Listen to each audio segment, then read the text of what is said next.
आज हम जिस मुद्दे को उठाने जा रहे हैं वो मुद्दा बहुत बड़ा है। महिलाओं से जुड़ा हुआ वो मुद्दा है जिस्म फरोशी का धंधा। ये सुनने में बड़ा अटपटा लगता है, बड़ा अजीब लगता है, मगर ये इसके पीछे कितनी घिनौनी हरकतें हैं या कितनी राजनीति चलती है। जहाँ बच्चियाँ गायब कर दी जाती हैं, जहाँ बॉर्डर पार से बच्चियों को लाया जाता है, जैसे नेपाल देश है, छोटा सा कंट्री है, और तमाम ऐसी महिलाएं हैं जिनको धोखा देकर लाया जाता है नौकरी के नाम पर, पैसे के नाम पर, पावर के नाम पर, और कहीं ना कहीं उन्हें नेताओं के लिए परोस दिया जाता है। उनकी ज़िंदगी से खिलवाड़ होता है। वो न्याय के लिए दर दर भटकती हैं, वो आवाज़ भी उठाती हैं, मगर उनकी आवाज़ को दबा दिया जाता है। इसी पे आज हम बात करने के लिए हमारे साथ समाज सेवक पार्टी के राजनीति के रजनीकांत दुबे जी हैं। आइए मैं इनसे जानता हूँ इस पे विचार। कहना है सर, आपके विचार क्या देखिए, जो जिस्म फरोशी का धंधा है और पूरे देश में ये बहुत बृहद रूप से फिलहाल चलन में है, और ये आज से ही नहीं, हमारी समझ से 40-50 वर्षों से चला आ रहा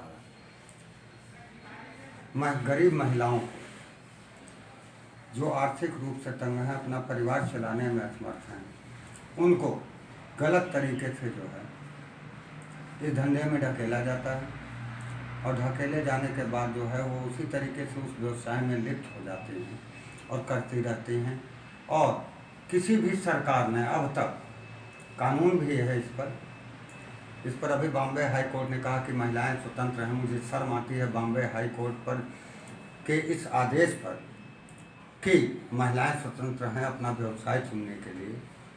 एक तरफ सरकार महिला उत्थान की बात करती है, महिला विकास की बात करती है, महिला की सुरक्षा की बात करती है, दूसरी तरफ वहीं पे उच्च न्यायालय कहती है कि महिलाएं स्वतंत्र हैं जिस फरोशी का धंधा करने के लिए उनके ऊपर कानून जो है नहीं लगाया जा सकता है, क्योंकि उनका मानवाधिकार है। अब हम इस पर सर्वोच्च न्यायालय की यदि बात करते हैं टिप्पणी की कि सर्वोच्च न्यायालय ने इस पर क्या आदेश दिया है, तो सर्वोच्च न्यायालय ने कहा है कि जो महिलाएं इस धंधे से हट कर कोई दूसरा व्यवसाय अपना चुनना चाहती हैं तो वो चुन सकती हैं और वो उस व्यवसाय को कर सकती हैं।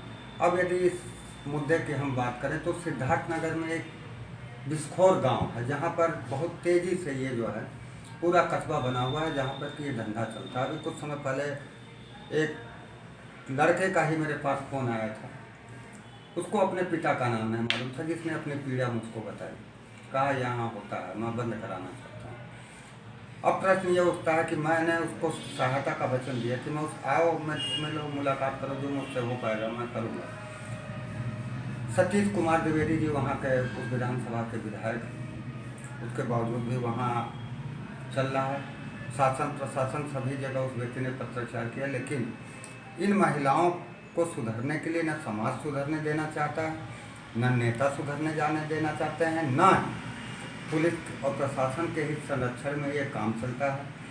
रेड लाइट एरिया, बड़े शहरों में इसको रेड लाइट एरिया बोला गया है। ये रेड लाइट एरिया का लाइसेंस कौन सी सरकार जारी करती है या किस सरकार ने जारी कर रखा है, या इनके सुधारने के लिए, या इनको कहीं और, मान लीजिए जहाँ वो बदनाम है, यदि ये कोई इनकी भी समस्या है, यदि ये कोई मान लीजिए दूसरा भी व्यवसाय चुनती हैं तो उनको गलत दृष्टि से ही देखा जाएगा। इनकी जो लड़के होंगे उनके लड़कों को अपने बाप का नाम नहीं मालूम। अब यदि वो या उनके शादीशुदा होकर के अपने पत्नी के साथ वहीं पर व्यवसाय करते हैं, कोई दूसरा व्यवसाय करते हैं, तो समाज तो उनको गलत दृष्टि से ही देखेगा।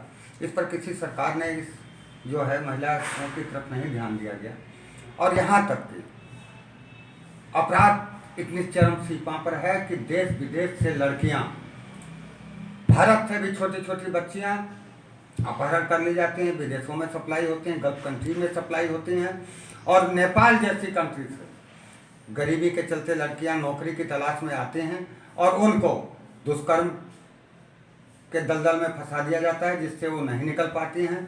और कुछ सियासतदार, कुछ रईसजादे नौकरी के झांसे में उनका लाभ उठा करके इस धंधे में उसको लिप्त करते हैं, और इस पर आज तक किसी भी सरकार ने कोई कठोर निर्णय नहीं लिया। मैंने इस पे जिस दिन से उस लड़के का मेरे पास फ़ोन आया, मैंने बहुत गहनता से इस विषय पर सोचा और विचार किया, कानून का भी मैंने अध्ययन किया, बॉम्बे हाई कोर्ट के आदेश को भी मैंने पढ़ा, सर्वोच्च न्यायालय की भी कई टिप्पणियाँ की, इस पर सर्वोच्च न्यायालय या न्यायपालिका क्या कर सकती है? इस पर कानून बना हुआ है कि यदि कोई इस तरीके से वेश्यावृत्ति में पाया जाता है तो उसके खिलाफ इतने साल की सजा होगी, इतने साल की कार्रवाई होगी। सजा से क्या किसी की गरीबी दूर की जा सकती है? नहीं दूर की जा सकती है। इसमें ज़रूरत है समाज को सुधारने की, समाज अपनी मानसिकता बदले और सख्त कानून व्यवस्था बनाए जाने की। सर, इसको रोकने के लिए क्या आपकी राय में क्या है, इसको कैसे रोका जाए? देखिए, आप रोकने के लिए अभी तक तो जितनी भी सरकारें फिलहाल भारत में बनी हैं वो सभी असफल हैं, क्योंकि आज की तारीख में ये व्यापार अपनी चरम सीमा पर बढ़ता जा रहा है और इसकी वजह कानून व्यवस्था है। दूसरी चीज़ कि हम ना समाज सेवक पार्टी सत्ता में है।